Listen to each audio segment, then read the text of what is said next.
తాకట్లో ఉన్న మీ బంగారాన్ని విడిపించి ఆ రోజు ఆన్లైన్ రేటుకి కొంటాం. Sharma gold company. శ్రీమాత్రే నమః. వరలక్ష్మి వ్రతం మనందరం ఎంతగానో ఎదురు చూస్తున్నాం కదా, ఎప్పుడెప్పుడు ఆచరిద్దామా. అయితే చాలా సందేహాలు ఉంటాయి వీటికి సంబంధించి. ఏ సమయానికి చేసుకోవాలనేది పెద్ద సందేహం. ఉదయం లేచి అన్ని పనులు పూర్తయ్యేటప్పటికి మనకి మధ్యాహ్నం అయిపోతూ ఉంటుంది. అందులోనూ శుక్రవారం వచ్చింది. చాలామందికి ఉన్న సందేహం ఏంటంటే 10:30 నుంచి 12 వరకు రాహుకాలం ఉంటుంది. ఆ టైంలో అసలు మనం వ్రతం చేయొచ్చా అనేది ఇంకొక పెద్ద సందేహం అండి. ఇలా వీటన్నిటి కూడా సమాధానాలు తెలుసుకుందాము. ప్రస్తుతం నేనున్నాను శ్రీ శ్రీ శ్రీ ఆనంద శివకామేశ్వరి సన్నిధానంలో. మనతో పాటు ఉన్నారు పీఠాధిపతులు మాతాజీ శ్రీ శ్రీ శివకామేశ్వరి ఆనందమయ్య అమ్మ. వారితో మాట్లాడి వరలక్ష్మి వ్రతానికి సంబంధించినటువంటి సందేహాలను నివృత్తి చేసుకుందాం. అమ్మ నమస్కారం. నమస్తే తల్లి. శ్రావణ మాసం శుభాకాంక్షలు మీకు. మీకు కూడా అమ్మా. అమ్మ, వరలక్ష్మి వ్రతానికి సంబంధించి సందేహాలు ఏమిటంటే, ముందు అసలు ఏ సమయానికి దీపారాధన చేసి వ్రతం ఆచరించాలి అనేది ఒక పెద్ద సందేహం. ఇది ముందుగా అంటే పూర్తిగా వివరిస్తారా? ఆ రోజు అసలు ఉదయం లేచిన దగ్గర నుంచి ఏ విధంగా ఉండాలి, ఎలా చేసుకోవాలి, పూజ పూర్తయ్యే వరకు, అలాగే సాయంత్రం ఏ విధంగా మళ్ళీ పునః దీపారాధన చేయాలి, వివరించండి. తప్పకుండా తెలియజేస్తాను. సుమన్ టీవీ వీక్షిస్తున్న ప్రేక్షకులందరికీ కూడా శ్రీమాత్రే నమః, శ్రీ గురుభ్యో నమః. వరలక్ష్మి వ్రతం చెప్పుకున్నాగా వరాలు ఇచ్చేటటువంటి వ్రతం. ఈ వరాలు ఇచ్చేటటువంటి వ్రతం రోజు స్త్రీ ఎలా ఉండాలో ముందు చెప్పుకుందాం. చక్కగా అక్కడంతా చాలా అలంకరణ చేస్తూ ఉంటారు. ఇక అలసిపోయి పొద్దున్నే అయ్యేసరికి వీళ్ళు అలంకరణ చేసుకోరు, అలసిపోయి ఉంటారు కదా. అందుకని అక్కడ ఎంత శ్రద్ధ చూపిస్తారో అలంకరించుకోవడానికి, ఇక్కడ కూడా అంతే శ్రద్ధ వహించండి. ఎందుకంటే అమ్మా, మనం వేసుకునే ఒక్కొక్క ఆభరణానికి ఒక్కొక్క ప్రత్యేకత ఉంది. ముక్కుపుడికి ఎందుకు పెడతారు? మనం గాలి పీలుస్తూ ఉంటాం, ఉచ్ఛ్వాస నిశ్వాసాలు, ప్యూరిటీ. ఎందుకంటే ఇదేంటి, లోహం, బంగారం. అవును కదా, ప్యూరిటీ. కంఠసూత్రానికి ఒకటి, వడ్డాణానికి ఒకటి. చూడండి, వడ్డాణం పెట్టినారనుకోండి, కటి భాగం ఎలా ఉన్నా వడ్డాణం పెట్టుకుంటే అందంగా కనిపిస్తుంది, అందం వచ్చేస్తుంది. గజ్జలు పెట్టుకున్నాం అనుకోండి, నడుస్తూ ఉంటే గల్లు గల్లు అంటూ ఇల్లంతా చక్కగా లక్ష్మీకలు ఉట్టిపడుతూ ఉంటుంది.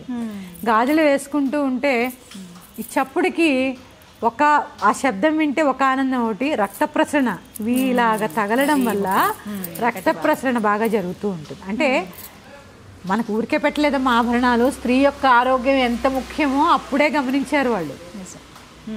ఊరికే పెట్టినవి కాదు. అందుకని వరలక్ష్మి వ్రతం రోజు కొంతమంది, అందరినీ అనట్లేదమ్మా నేను, ఇది ఒకటి నోట్ చేసుకోండి, నేను అందరినీ ఉద్దేశించి అనట్లా.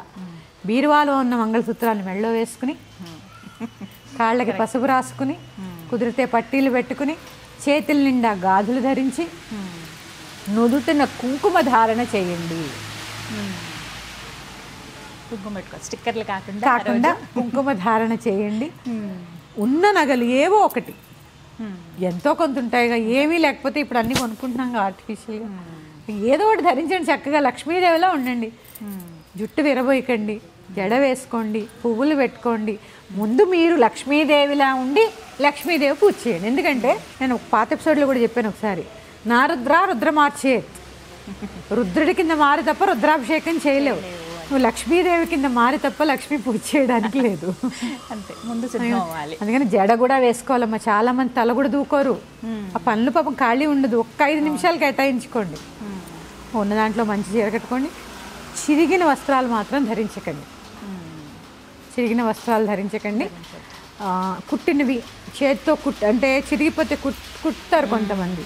ఆ కుట్టిన వస్త్రాలు ఇలా కాకుండా చిరుగు లేనివి, గట్టివి, మడి ఆరేసుకుంటే ఎవరు ముట్టుకోకుండా చక్కగా అవి ధరించవచ్చు. లేదా పీతాంబరాలు, పట్టు వస్త్రాలు ధరించవచ్చు. ఇలా మీ ఇష్టం అమ్మా, మీ పూజ, మీ ఇల్లు, మీ నియమం అంతే. కానీ ఉండాల్సింది ఏంటయ్యా అంటే భక్తి, శ్రద్ధ ముఖ్యం. అమ్మంటే అపారమైనటువంటి నమ్మకం.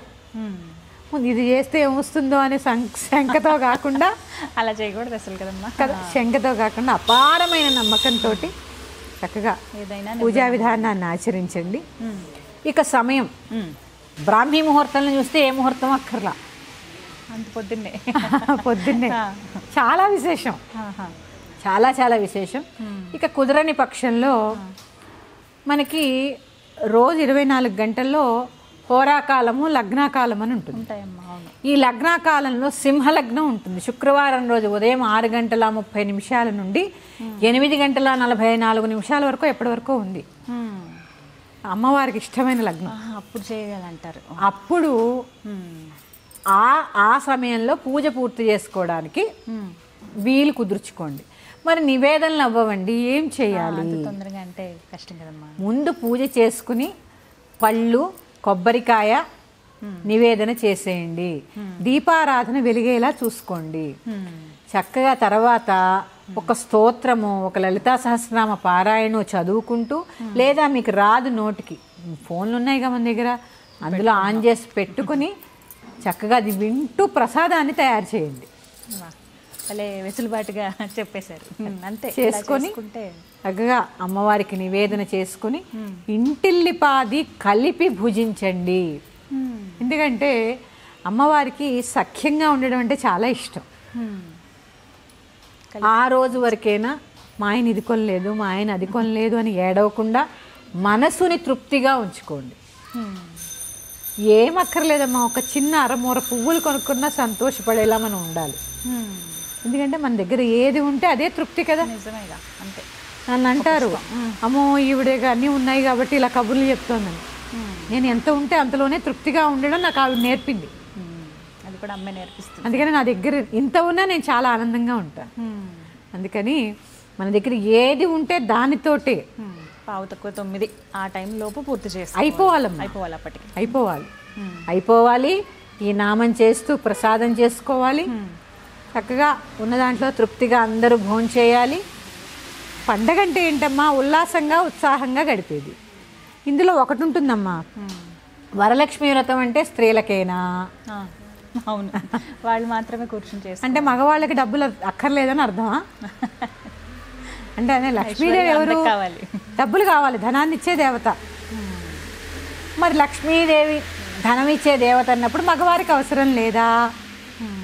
ఆవిడ పూజ చేస్తున్నప్పుడు మీరు చేయలేకపోతే చక్కగా కూర్చుని చూసి తరించండి, చూడొచ్చు, దూరం చూడొచ్చు. లేదా దంపతి సమేతంగా చూసుకుంటే ఇంకా బ్రహ్మాండం.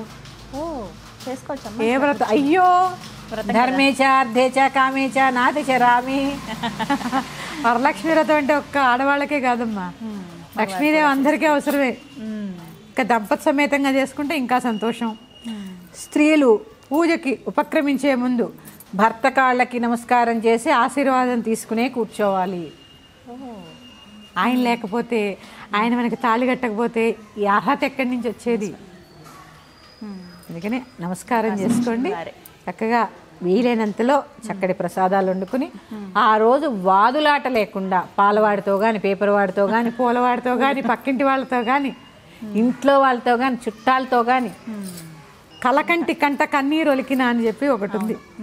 ఆ కలకంట కంట కన్నీరు ఒలకకుండా పూర్వం సినిమాల్లో అసలు చూడండి అమ్మా, పూర్వం సినిమాలు కూడా చాలా గొప్పవి. ఆడవాళ్ళు ఏడుస్తుంటే చీరలా పెట్టుకుని ఏడ్చేవారు. అవును. ఎందుకు? స్త్రీ యొక్క కంటి నుంచి నీరు కనుక భూమి మీద పడితే ఆ ఇల్లు నేలమట్టం. ఇంత అర్థం ఉంది. అంటే ఇక్కడ ఏంటంటే అమ్మా, ఆడదాన్ని అనగదొక్కలే, స్త్రీ కళ్ళ నుంచి వచ్చే కన్నీటికి కూడా అంత విలువిచ్చారు. అందుకని ఆ రోజు ఎత్ర నార్యంతు పూజ్యంతే రమంతే తత్ర దేవత. ఇప్పుడు వరలక్ష్మి వ్రతంలో వరలక్ష్మి ఎవరు? స్త్రీ. శరన్నవరాత్రుల్లో దుర్గాదేవి ఎవరు? స్త్రీ. ఇట్లా ఏ పూజ చెయ్యి ఆవిడే శక్తి. నీ ఇంటి గృహలక్ష్మిని ఆ రోజు కనీసపక్షం సూటిపోటి మాటలు అనకుండా ఆవిడకి ఎలా చేతనైతే అలా వండుతుంది. ఎవరైనా బాగా పెట్టాలనే కదమ్మా ఉండేది. అవును. నిజంగా బాగాలేకపోయినా బాగా చేసావోయ్ అంటే అది ఆనందం. అంతే. అందుకని ఆవిడ్ని మనసుని తృప్తిగా ఉంచి, మీరేం నగలు బంగాళాలు కొనక్కర్లా. మగవాళ్ళు కూడా ఆవిడకి మనసుకు తృప్తినిచ్చే మాటలు మాట్లాడుతూ ఏం వండినా బాగుందోయ్ అని ఒక్క పొగడతండి చాలు. ఆవిడ మనసు ఎంత ఉత్సాహంగా ఉంటుంది. అది వరలక్ష్మి వ్రతం రోజు అన్నారనుకోండి, చాలా కష్టపడి అన్నీ చేసినందుకు ఉల్లాసంగా ఉంటుంది మనసు. నిజంగా లక్ష్మీదేవి కరుణిస్తుంది మిమ్మల్ని. అలాంటి చిన్న చిన్న నియమాలమ్మా చెప్పుకున్నా కూడా ఎంత ఆనందంగా ఉన్నాయి, అనుభవైకం అయితే ఎంత ఆనందంగా ఉంటాయి. చక్కగా మీరు అన్నట్టు ముందుగానే దీపారాధన వ్రత కథ అంతా ముందు చదివేసుకుంటే నెమ్మదిగా నైవేద్యం వండుకోవచ్చు. అది నయం. ఎందుకంటే 10:30కి మళ్ళీ ఇంకా సెంటిమెంట్ ఉంది, ముందు పరమాన్నం వండి పెట్టేసుకోండి. కానీ అది ఒక్కటైనా అన్నిటికన్నా ముఖ్యమైనది, మోస్ట్ ఇంపార్టెంట్, సూర్యోదయాత్ పూర్వమే స్నానం కానిచ్చేయాలి. ముందు రోజే అన్ని శుభ్రం చేసేసి గురువారం రోజు పెట్టేసుకోవచ్చు. ఇది కూడా ఉందమ్మా, ఆ రోజే తోముకోవాలి, ఆ రోజే తుడుచుకోవాలి, ఇలాంటి చాదస్తాలు పోకండి, ముందు రోజు చేసుకోవచ్చు. చక్కగా గురువారం 7వ తారీఖు అంతా శుభ్రం చేసుకుని. ఇంకొకటమ్మా, కొబ్బరికాయ కడిగి కొట్టిన తర్వాత నివేదన చేసేటప్పుడు దానికి కుంకుమ పసుపు అద్దరాదు. నివేదన చేసే కాయలకి అది బలితో సమానం. పీచు లేకుండా కొట్టిన తర్వాత వెనకాల ఆ పిలక తీసేసి బెల్లం మొక్కేసి నివేదన చేయండి అంతే. పసుపు కుంకుమ పెట్టడం కానీ ఏ నివేదన పళ్ళు కడిగి నివేదన చేయొద్దు. మీరు గాయత్రి ప్రోక్షణ చేస్తే శుద్ధే. అంతే అంతే. మరొక అంశంతో మీ ముందుకు వస్తాను. శ్రీమాత్రే నమః. స్వస్తి.